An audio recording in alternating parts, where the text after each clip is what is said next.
welcome to Ask Dr. Doreen. We have with us Dr. Doreen Sept, one of my favorite people on the face of the earth. She's a true autism expert. Good morning. I love this hour of being able to sit here and learn it's like you hold a class that we all get to participate in. And it's lovely because you get to ask questions from home. It's totally free for you to do that. We do like to remind you, though, that there is no way. Dr. Sept is a true expert in the field of autism. I believe the preeminent expert in the field of autism. And she's been working in this field for 30 years. She's also a visionary in this field. But still, having said all that, there's no way for even someone of her caliber to give you individual specific advice. So we ask you to write in with your questions, give as much information as you can, and know that she's going to be giving you general information that may help you in your decision tree of figuring out what to do next. Exactly. We will give the best advice we can, but please keep in mind it might not pertain since we don't know your child very well. And I really do think of it as a class because it's like expanding your mind so that you're in on the equation and looking and having more information with which to do something with, make decisions with. Right. So we so appreciate that you're here this hour and able to answer questions. I want to start with a couple of questions that we have several viewers that watch this show that just are regulars who contribute on a daily basis, and I do mean the word contribute. I feel like they're part of our bigger staff, you know? That's right. And this first set of questions comes from one of those really special viewers, DJ Phillips, who's been on the show before. And we just love DJ. And man, DJ keeps us in line. DJ is awesome. Good he job, is awesome. DJ. Yes, and DJ, boy, if we blow something here, he's my QA. Will he tell you? Oh, the phone starts ringing before the show is over, and he's like, "Look, you put this in the wrong playlist folder. This needs to be marked this." That's great. DJ is on us, like he's going to make sure he is quality control here at autism-live. That's awesome. We really love him. So DJ wrote in. I'm gonna condense it a little bit. Wrote in asking about a young man that he's familiar with and very familiar with the family. In particular, we want to start by talking about sleep patterns, that he and the family are noticed that we seem to have the most sleepless nights during the spring and the fall when the weather and the seasons change, when the temperature fluctuates more than 15 to 20 degrees in 24 hours. For example, 60 one day and then 40 the next. Not sure if the time change has anything to do with it because it also seems to happen around that time. He mentions that they've been trying tranquil sleep, something that you have talked about before on the show. And if they keep a good regimen, it seems to help. They do the chewable tablets, give him 2 tablets between 9:30 and 10. If he isn't showing signs of settling down or calming down 30 to 45 minutes later, they give them either another tablet or 1 to 2 milliliters of straight liquid melatonin. This seems to help significantly in the past 4 to 5 months. They've also noticed that having the same schedule at home and at his rehab center and with everyone who participates in his care seems to help. But regardless of how much sleep he gets, he's not allowed to be in bed more than 8 to 9 hours. If he's really tired during the day, they do allow a nap, but nothing too long. And they want to know if there's any other suggestions to give the parents in terms of sleep. He did want you to know, he called me later and left me more information, that this gentleman that we're talking about does have seizures once in a while, so that is a part of something. And the family is interested in setting up an appointment with you. They're in the upstate Buffalo area of New York and want to know, but they're willing to travel a little bit. They just can't get all the way to California. They want to know how they would find time on your schedule if you happen to be in New York or Rochester, where I know we have offices. So we'll start there, and then there is a follow-up. Sure.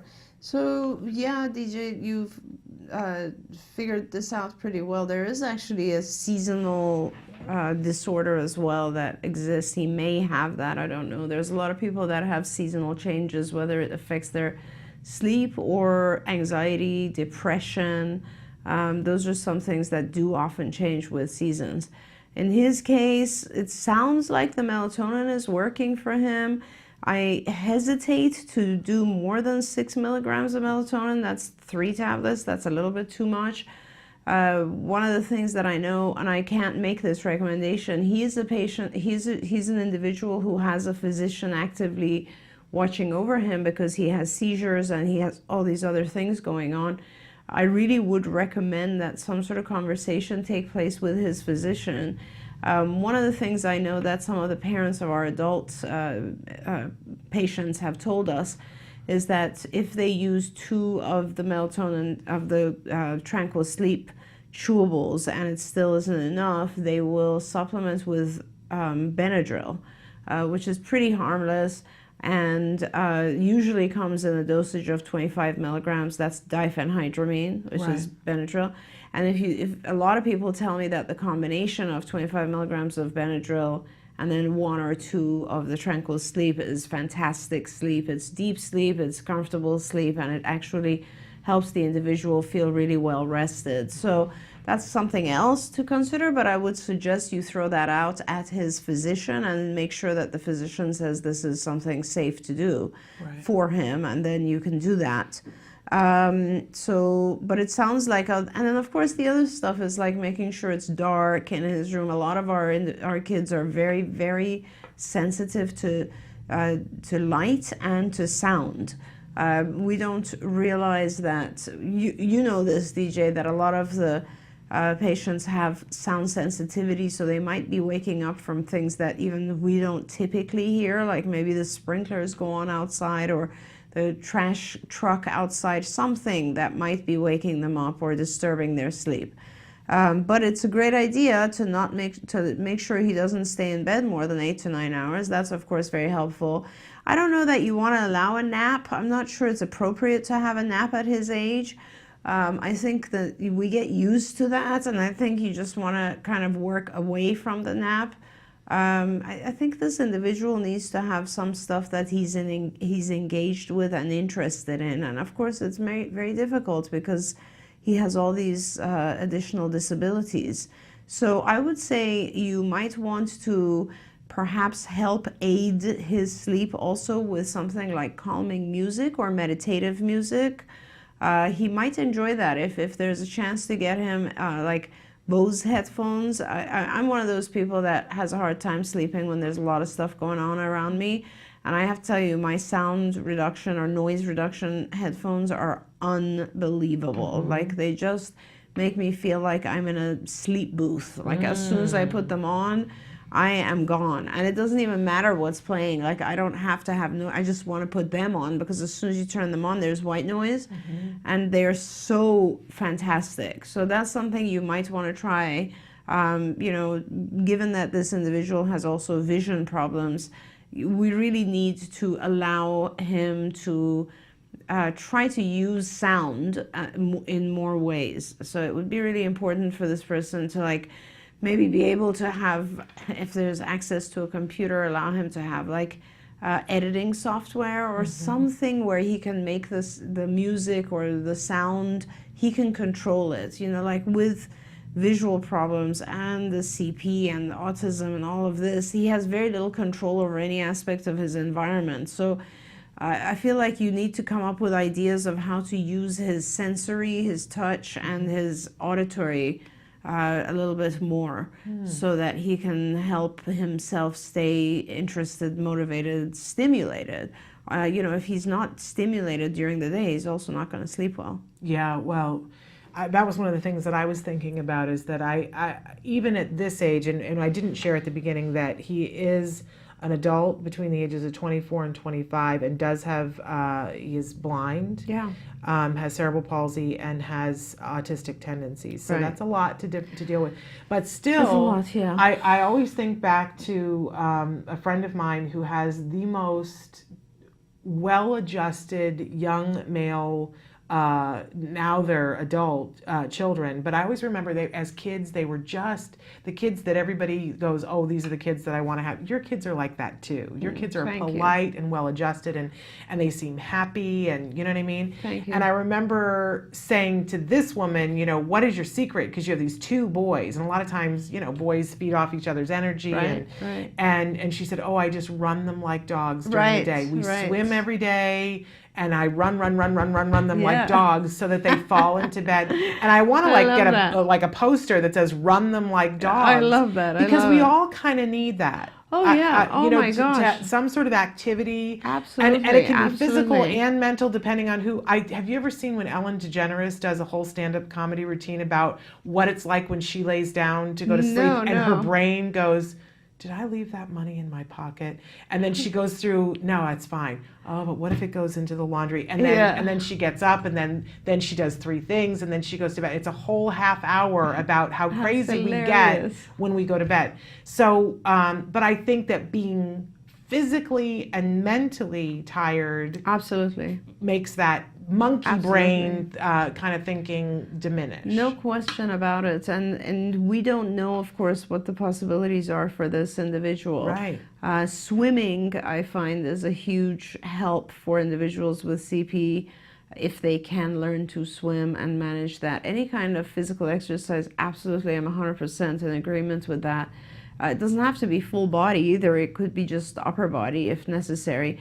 But also mental activity. You know, a lot of, because he's blind, there are a lot of things that individuals who have visual difficulties engage in and are interested in, like looms, you know, using a loom. It's very sensory as well. And then like knit, that allows you to produce very wonderful things. And it's touch, and you know, you can have music in the background, whatever. That's one example that just comes to mind. But I think, yeah, if you can come up with ideas that are both mental and or different activities, mental and physical activities, these will certainly help with the individual's exhaustion, at least. Yes, let's get exhausted. Now, the second part of his question, that there was some head banging that was happening at his day hab, and DJ had talked to the mom and encouraged them to have a BCBA on site to conduct an FBA. See, DJ's watching, to figure out what the function of the behavior is. And his question is the day hab responsible to do the FBA, or are the parents? Right. He used to bang his head to the point of needing a soft helmet. He stopped for a while and then recently started to do it again, but not badly enough to need a helmet.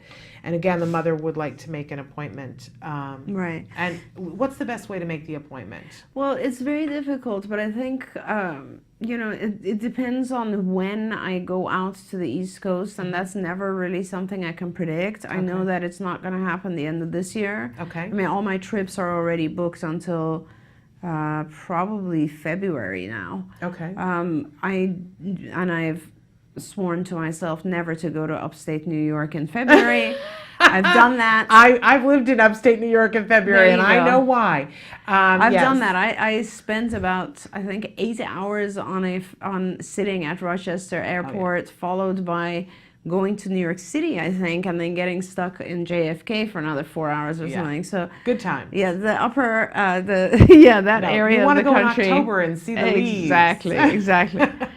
So early October before or the summer. Yeah, I mean, I will. I do go to New York quite a bit, but it won't. And I have not been into the Rochester office for a while. Maybe I will be going up there. I'm just thinking around summer of next year or spring of next year. So that around that time, DJ, if they're still involved, please get in touch with my assistant. You know her, and she will let you know what my travel schedule is, and then I will definitely try to book them to come and see me in Rochester. Would probably be the place. And in the meantime, there are people in Rochester that are no card doubt. people who could There's a consult. card office. Absolutely, there's a card office in Fairport, which is right around Rochester, and it's very good. We have some senior people. We have a lot of adults in that center. So the people there can definitely get involved with you and help you. One of our old senior supervisors, Denise Ryan, is in that office, and she can certainly be in contact and help. She's been doing this for over 20 years, and she's a very good BCBA. Now, also in Rochester, you have the University of Rochester, and one of my colleagues, Dr. Tristram Smith, is there, and there is a very, very good program for individuals with autism, so they might be able to help as well. I can't speak highly enough of that program as well. I did not know that that's where Tristram Smith was. Yeah, that's where he is. Yeah, and then also to answer this question about the headbanging and so on. See, the headbanging, and to me, is another indication of the fact that this individual is not stimulated enough, you know, so he's either doing it out of frustration or out of lack of stimulation, as one or the other, right? So in terms of functions, the function with headbanging is either I want something or I want to avoid something and I can't express it and I'm frustrated, so this is how I'm going to communicate it. Or he's actually, you know, wants some sort of stimulation, and this gives him some. Pain is stimulation, obviously. And sometimes I've been told, and correct me if I'm wrong, for individuals who have sight issues, by hitting their head, it actually can create colors that they can see. Yes.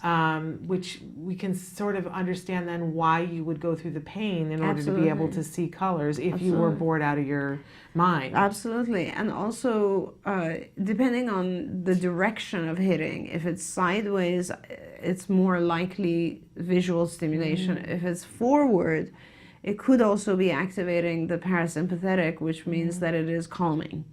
So whatever the reason may be, the way to interact with it, I suppose, is two things. One is to make sure that he has a form of communication, a way to communicate his needs.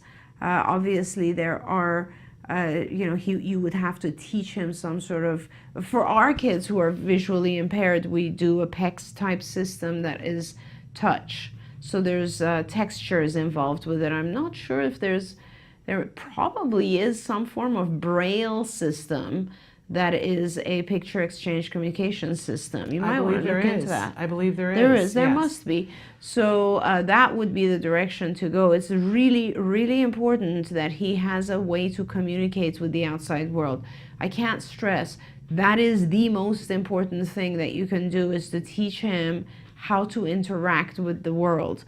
Since he can't use a Proloquo, which is the iPad, and he can't really use a PEX system because he can't see, you would need to have some sort of textural system, which if there's a Braille system for PEX, that's the way to go. And that is the most vital thing for this individual. Everyone should be focused on using that and teaching him how to identify the icons using touch. That'll change his world. Being able to communicate with people and telling people what you want, don't want, what's bothering you, etc., and a PEX system can go all the way, obviously, is the key to his success. Otherwise, he becomes isolated, he becomes frustrated, people have to guess at his needs, it just becomes completely out of control. All the time, every single time I have an adult that I start working with and they're frustrated, the very first thing I do is teach them communication. As soon as they learn, oh, I can actually communicate and get my needs met, everything dissipates. All the challenging behavior goes away. Yeah.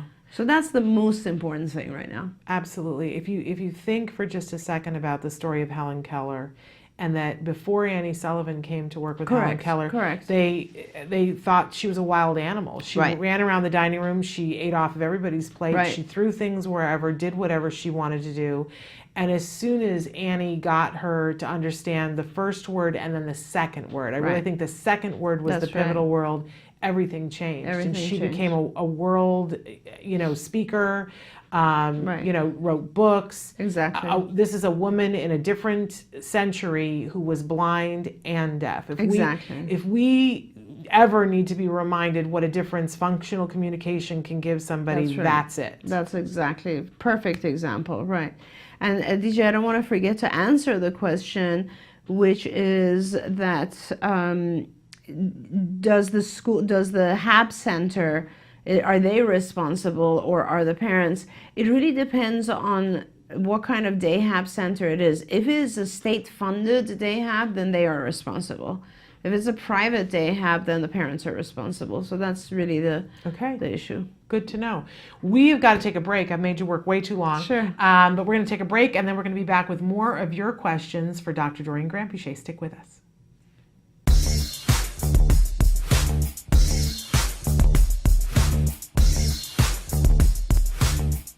Parent to parent, you might be asking yourself, how on earth can I afford ABA therapy for my child? Well, the short answer is you can't. No one can. It's really expensive and it's overwhelming to most families. But the story doesn't end there, fortunately. The first thing that I want you to think about is tapping insurance resources. So many insurance companies are paying for ABA therapy right now. So that's your first best bet. Make sure and see if your insurance company is providing benefits for ABA therapy, and check back often. Now, if you see that you don't have insurance right now for ABA, don't panic, there are still other resources. The next place to go is to your local support groups and ask them what local resources there are. That's a great place to ask for information, because often states and even counties have support for ABA. And then beyond that, you might consider applying for grants. There are many fabulous grants out there to help you to get support for your ABA therapy. But most important, it's absolutely essential that you get ABA services for your child. We know that that's essential for all of our children, and that you won't be able to do it on your own. So seek out those services and support groups that will help you to fund your ABA journey. It's really important to remember that all behaviors happen for a reason. Welcome back to Autism Live and to Ask Dr. Doreen. We're here with Dr. Doreen Sept, and she's answering your questions in real time. And we're so appreciating having the ability to take a tour of her mind and find out things. I always say you have a beautiful mind, Dr. Thank you. Sept. But it's so much fun doing these things with you, because you always have fantastic ideas as well, and it just invigorates me. Well, sometimes I just need to shut my pie hole and let you talk. Working on that. No. But in any case, I want to move on to the next question that we had. This pulls particular heartstrings with me. They said, I have a 13-year-old boy who we adopted through social services as an infant. I really need help. It's a long story, of course, but he has so many issues now, and I would love to talk to someone who could help me get on a sensible path for him. Got any suggestions? And I just want to say, you know, we a couple of years ago, we had really wanted to adopt. That's and right. We went and started the process, and I'm still not sure what to do, but I know when we went to go through LA County adoption, they were talking about how many kids there are with behavioral issues in the system. And the phrase that the woman said to me was, oh, those children are unadoptable. Oh my gosh. That still keeps me up. I know that there's so much work that needs to be done, to support families who do adopt children that eventually they find out have behavioral problems. I feel like that's a whole area that there's not enough discussion about. And I don't know what to do, but at some point it's going to be high on my agenda to figure out what we do to convince the social workers that behavioral issues are behavioral issues are behavioral issues, and that we don't give up on anyone. Right. But I think, Shannon, my initial response to that is, oh my gosh, we should get in touch with LA Social Services and see if there's a way to actually work with these kids before they're adopted. To get them to a point where they are, you know, according to them, adoptable. Like actually teach the kids how to manage behavior and stuff before, Exactly. And I said to the woman at the time, I said, you know, I happen to know people who are very good at this, and left her my card, and I think I did a follow-up card, but maybe we needed to have this conversation to spur me into saying no. And now funding is different than it was. Maybe there's more funding because now there's Medicare and Medicaid and Medi-Cal to cover those kinds of things, where there wasn't at that time. There wasn't, right. So maybe now is the moment. So thank you, first of all, for writing that question so that we could have this conversation, and maybe there's something we can do about that. It would be amazing if we can just change the life of one child in the system. But I think about this person who obviously has been through some stuff. Yes. And that's not all that uncommon. And it's not all that uncommon to be at 13 and seeing a whole bunch of issues. We see that more and more. That people are coming forward and saying, hey, you know, maybe if this had been caught when my child was 4 or 5, but it wasn't. So what do you think, and Dr. it's harder. It's a lot harder when you're a teen, because there's a lot more going on in the world of a teen, and they have much more freedom. So you have much less control. And this is very, very difficult. But I mean, to answer this person's question and request for help, there's a lot of stuff that you need to do at this point. I don't know if your child has other diagnoses What I would do is probably start there. I would try to identify a diagnosis for your child just so you can identify what is actually going on. I don't know if this individual is on the autism spectrum or not. If it's just behavioral problems, you still need to go see a psychologist who will give you a diagnosis. If you're in the LA area, we have the psychologists to do that. I do that, but we also have our healthcare clinic, and there we do a lot of diagnosis. So that's step one, because the diagnosis, although it might not be meaningful, I'm not always into labels, I don't care, but it's meaningful in the sense that it gives you an idea of what the problems are. So, is it a communication issue? Is it just this individual has learned to behave badly to communicate? Is it that they really they need help learning other ways to communicate, or do they have some anxiety? Do they have depression? Do they have social issues? What is it that's leading to these behavior problems? From there, we've built, my focus being autism, of course, and all levels of autism, and very, very high functioning as well as very severely impacted autism. My focus has been building two things, which is the Institute for Behavioral Training and skills. And the Institute for Behavioral Training is a great place for you, regardless of what the problem is, whether it's autism or not, because on IBT's website, there's a lot of different modules for training which have to do with just managing challenging behavior. Now, if you have the opportunity, and not just you, I would seriously, this is a 13-year-old, please build a tribe first. Build people around yourself who will help you. Maybe get your close friends, cousins, I don't know, neighbors, your husband, whoever is willing to be part of that tribe, and together go on the IBT website and start looking at the modules that have to do with how to manage challenging behavior. You'll learn an incredible amount there about challenging behavior, how to manage it. There's a lot of books that are very good. Our book, the card book, gives you a lot of information also about managing behavior.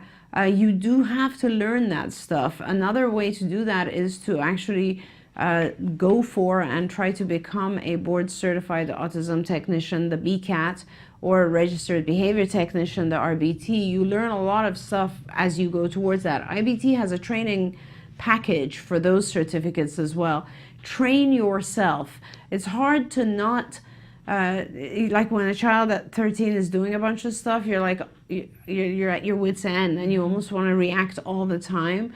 But you can get some idea within a week of training. So focus on teaching yourself that information first. And I love IBT's setup because it's all video and it's fantastic. You learn so much from our staff on there, and it's all our senior people producing these videos, and they're fantastic. So do that, and if you can do that and learn a little bit there, it'll really help you in terms of challenging behavior. And again, the reason we made skills is because there's a direct connection between challenging behavior and skill level. The more you know, the less you're going to act out. So if your child needs to learn skills, if your child is delayed in any way, can't communicate due to delays, then that's where you go. You go to skills. Skills will teach you, will show you the path of all the lessons and what you have to teach your child to be able to communicate. So those are the main things I want to say. Don't give up. There's a lot of help. I don't know where you are. In most cases, private insurance has coverage for autism in most states now. Of course, there's Medicaid help as well. So kind of, get your tools lined up first before you attack the situation. Get your own education, get your funding in place, get your tribe together to help you. Absolutely. And I just want to say a little disclaimer for the Center for Autism and Related Disorders assessment centers. I think a lot of times people think, oh, well, if I take them to a place that's called the Center for Autism and Related Disorders, then they're going to diagnose them with autism. And I have seen how often that does not happen. I have seen someone say, oh, I have some questions, and recommended that they go to the assessment center and had them come back and, oh, it's not autism. It's, any one of so many other things. So I really hope that you don't let that stop you. I honestly feel like that's the best place to go, because they will know if it is something that's autism related, but they will absolutely diagnose if it's something that's not. And I mean, we're limited. We don't have a huge staff. That center is actually called CPHC. It's the Card Psychology and Healthcare Clinic, and they're located here in California, but we have some reach in all of our other sites. We do also have a psychologist on the East Coast, but these folks are licensed psychologists. They have nothing to do with autism per se. They really are licensed psychologists, and they just provide diagnosis and assessment.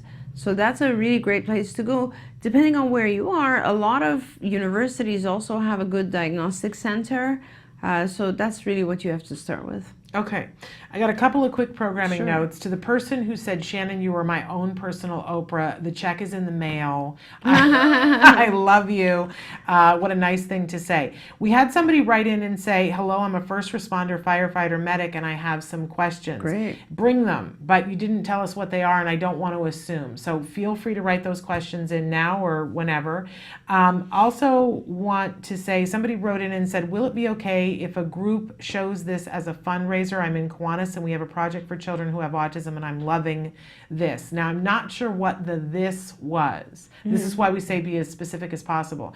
Because if it's anything that is autism-live, please show it to your group. Feel free to do that. I know on the last show we had Carrie Bowers, and she was talking about a lot of different things, including a documentary, 2 different documentaries. So if it's one of those things, write in and let us know, and we'll reach out to Carrie to see if you can combine with her to do a fundraiser for your group. Okay.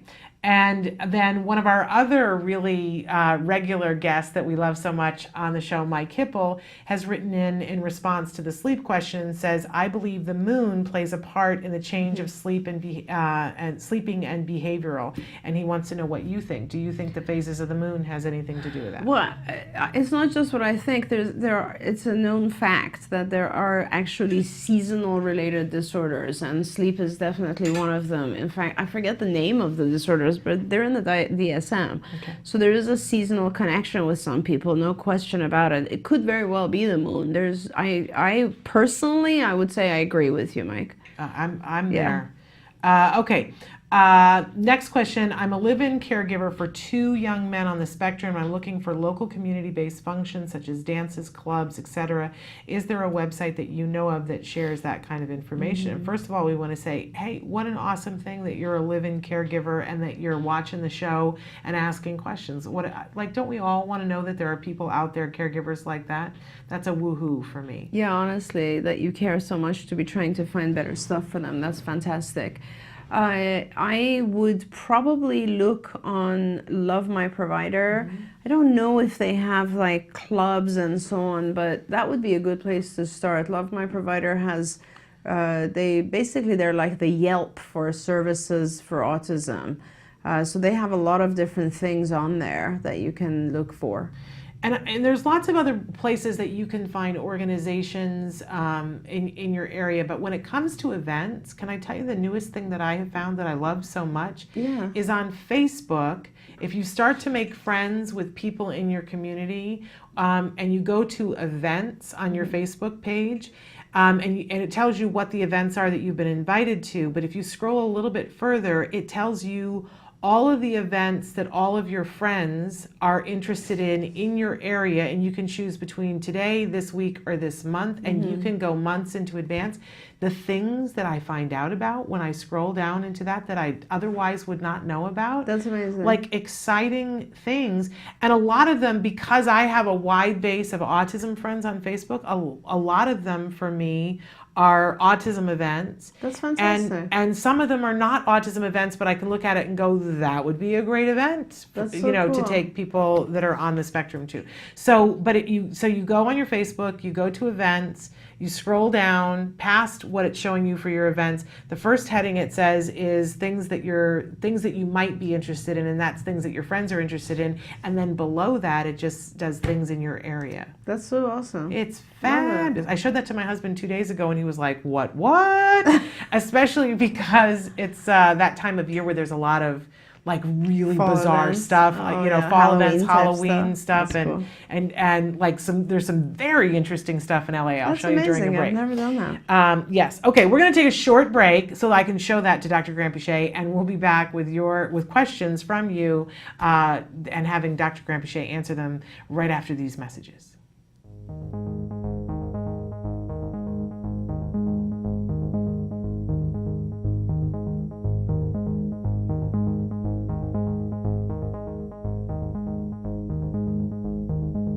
Mid-swing on this wonderful day, this wonderful walk with Mr. Matt Asner. Talk to us about today's walk. Do we have any facts, figures, numbers, or just pure emotion? Just pure emotion. I'm about to get the numbers. We'll see what it is. Okay. I think it's probably close to 1.6, probably. That's my feeling. But it's incredible. We had 55,000 people plus here today, and you know, I you know, honestly, I've been here 7 years. It gets better and better and better. So. And really what you've fostered here today is hope. I know that's your favorite four-letter word.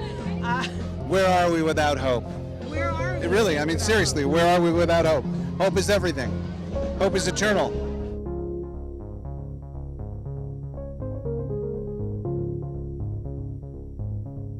This is a pretty big event. Every year I love it. What does this event mean to you? Well, I just think it's great that you see so many people coming out to support, autism.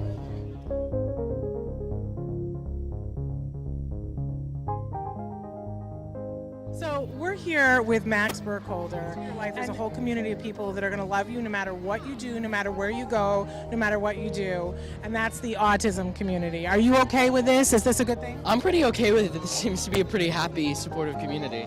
Well, what did you learn about autism through portraying this wonderful character? Sort of the individuality of it, you know, like with autism spectrum disorders, a tendency is to sort of generalize everybody with sort of the same degree of affliction as sort of exactly the same, and very generalize them a lot. But something I found while just talking to everybody, and that I tried to put into the characters, just the sense of individuality that all of them have, everybody has. And so at a certain point it became not really even portraying autism, it just sort of became portraying the character.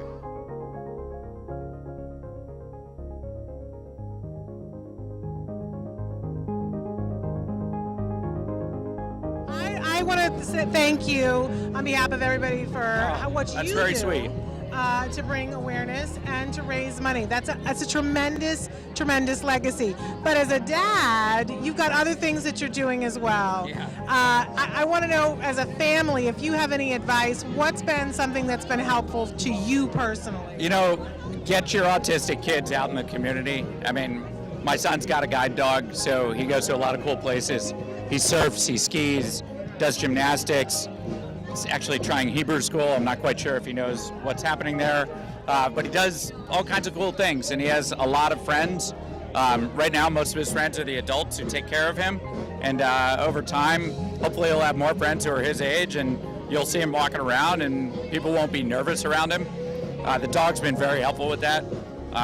It's like the dog is like the most infectious thing in the world. Like, everybody wants to be near the dog, and he sees that, and he gets some of that affection laid onto him. So as a family, you know, we're just there to support Tyler and make him happy.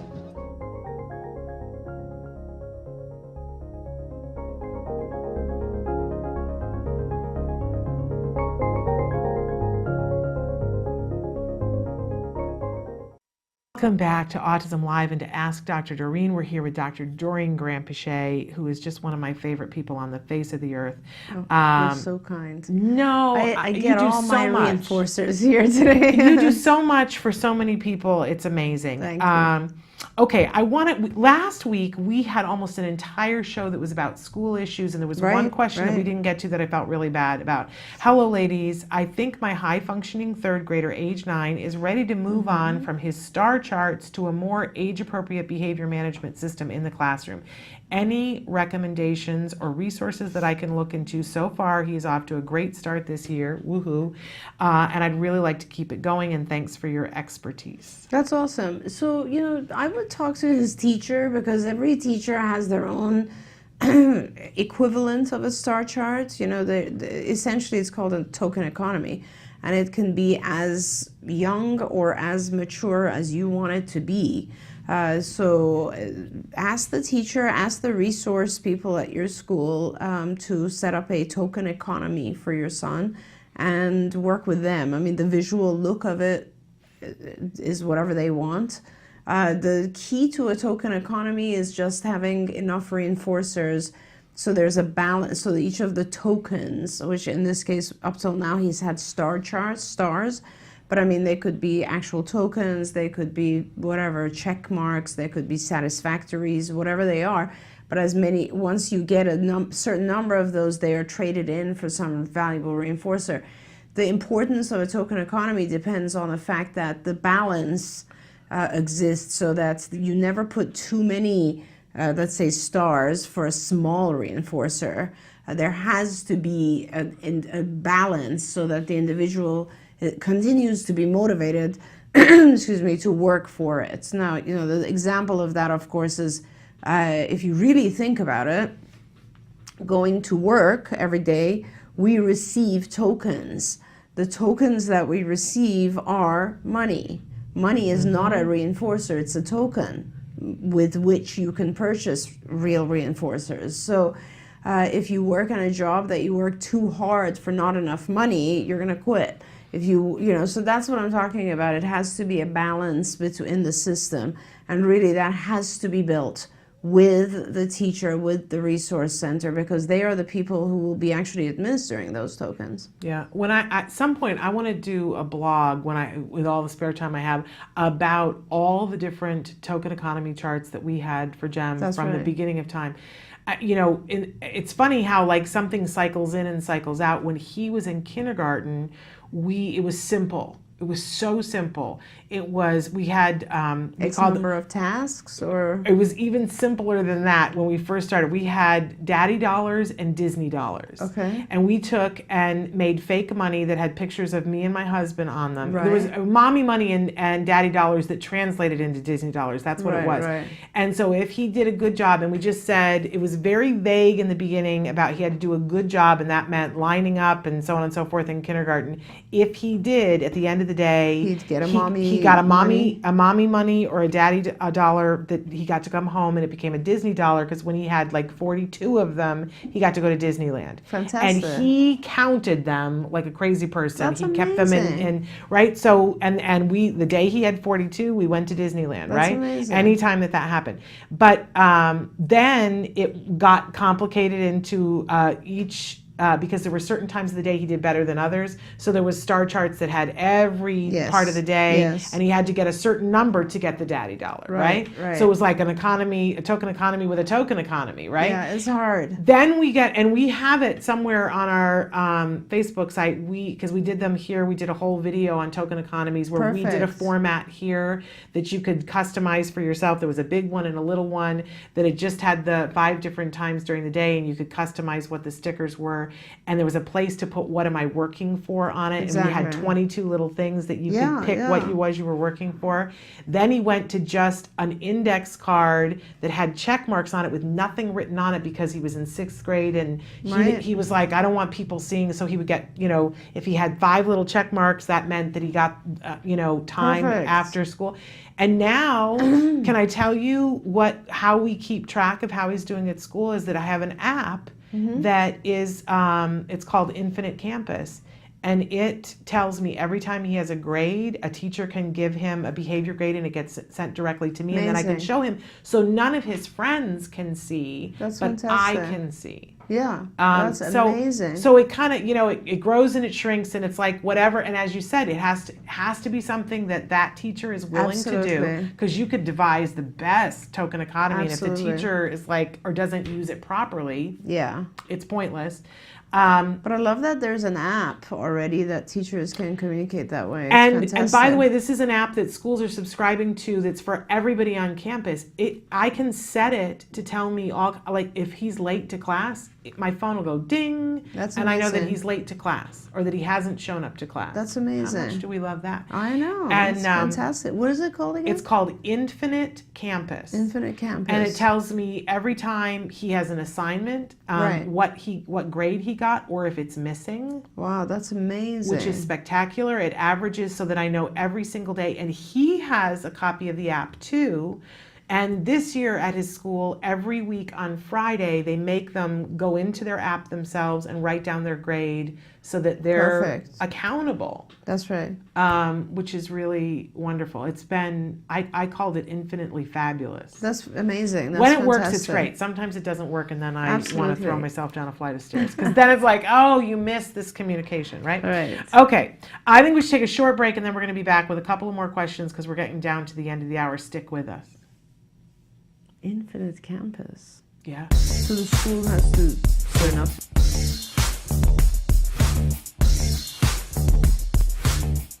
Parent to parent, you might be asking yourself, how on earth can I afford ABA therapy for my child? Well, the short answer is you can't. No one can. It's really expensive and it's overwhelming to most families. But the story doesn't end there, fortunately.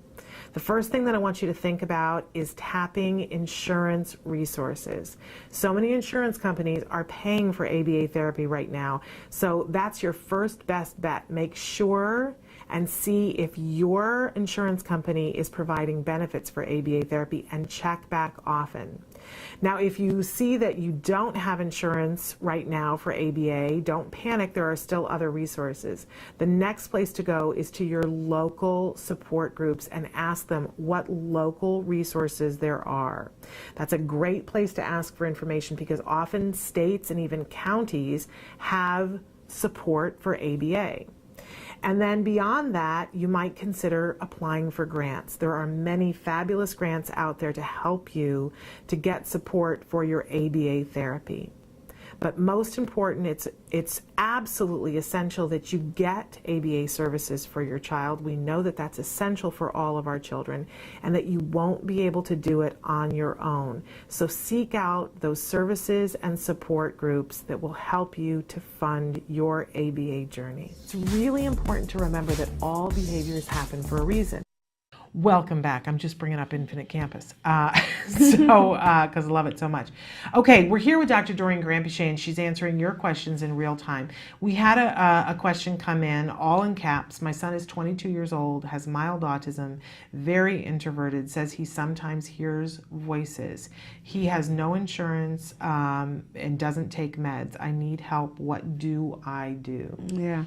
It's a tough one. Yeah, it is a tough one. You really need to, this is where it becomes very important to go see a psychologist who can help you. I don't know, but I hope you're in our area because this is exactly what CPHC does, our healthcare clinic. And it would be very, very important to get in touch with a psychologist who has some experience with autism.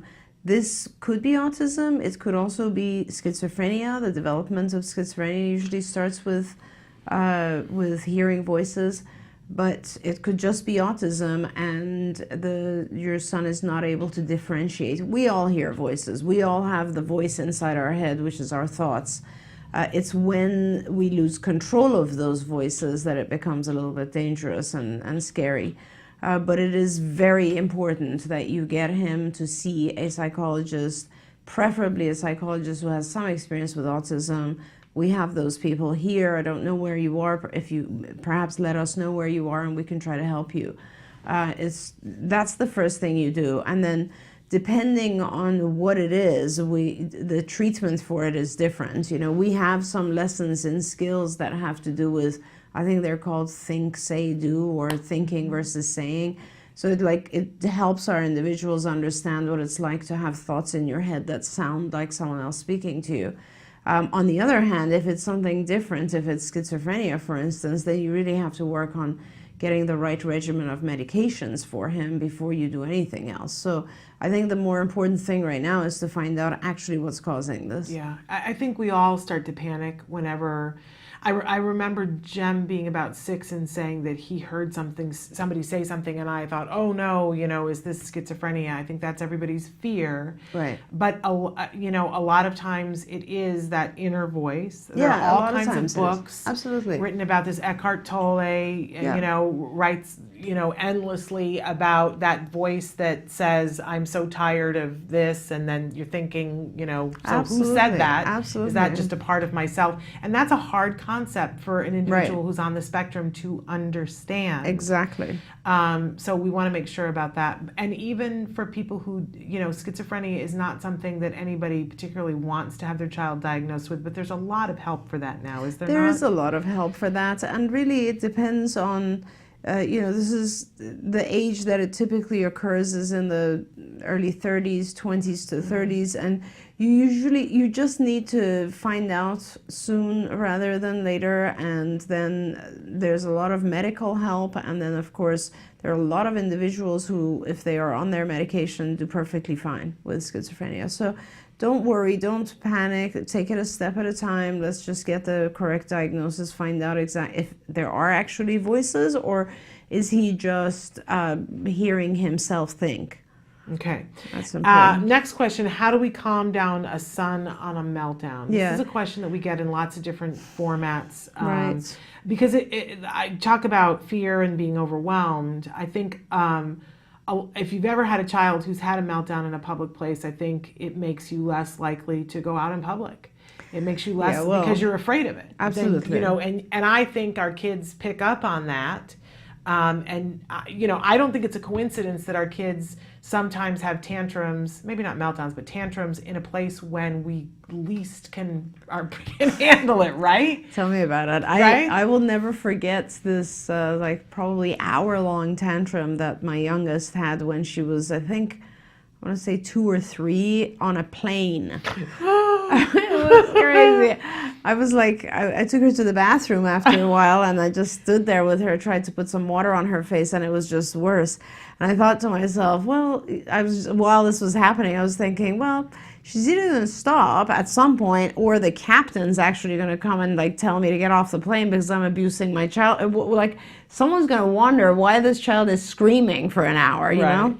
Can I tell you, though, what I love about this story Yeah. is that before I had ever heard you tell the story about this, I heard about it from your oldest daughter, Did you see what Nikki. I'm saying? It was But terrible. It was can I tell you traumatic. the context of which? Yes, of course, That yes. what Nikki says about it was that was the first time that she remembers looking at you and going, "Oh, my mother is amazing." Are you Look serious? at my seriously.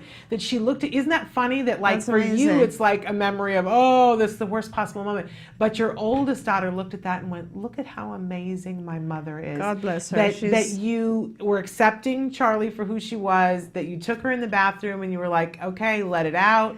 And that she just looked at you and went, my mother is an amazing. extraordinary Well, God human bless being. Nikki. It was like, you know, it wasn't all that simple. I wish it was that just as nice as you said. It started with Charlie throwing her plate in the middle of the walkway and everything, like, oh my gosh, it was pretty intense. But, you know, Charlie was the one that taught me more about behavioral science than anyone else, because she made me put it into practice.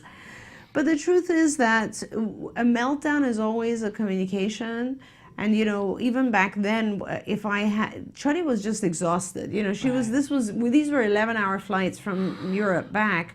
And often my kids would just get exhausted and bored. Mm-hmm. And I think in her case, I in fact remember this, it was frustration over not being able to sleep. She was so tired, and there's jet lag going on, and she was just so tired and so, you know, confined in this small space.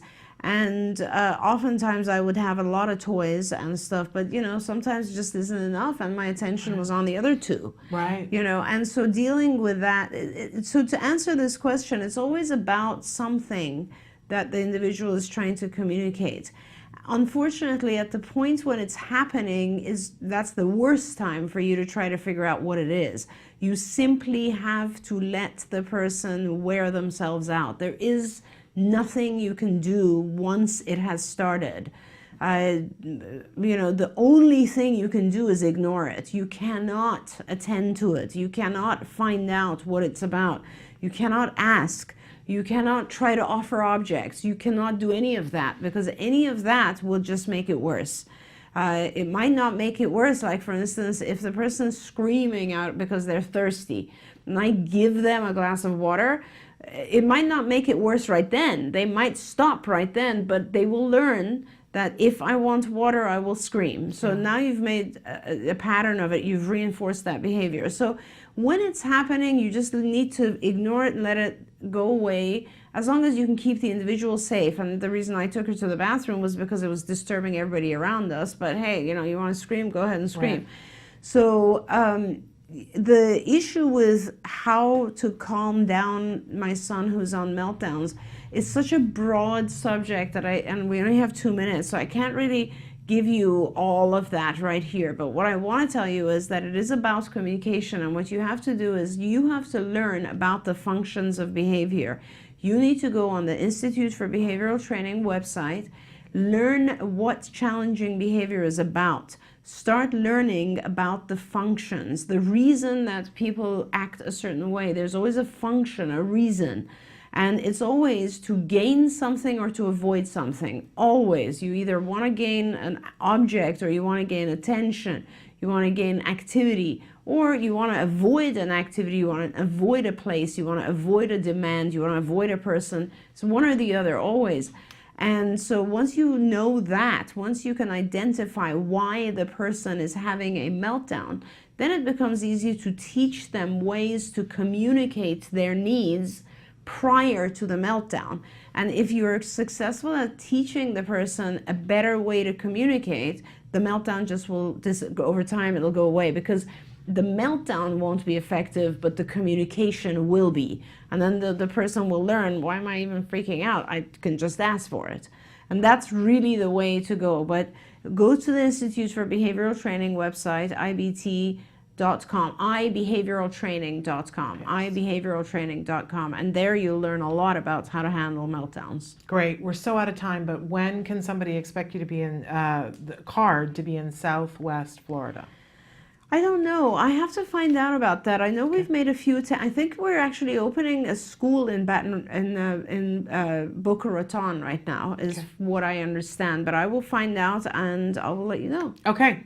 Thank you so much for being here. Thank you. Always a pleasure. We enjoy you so much. Thank you so much.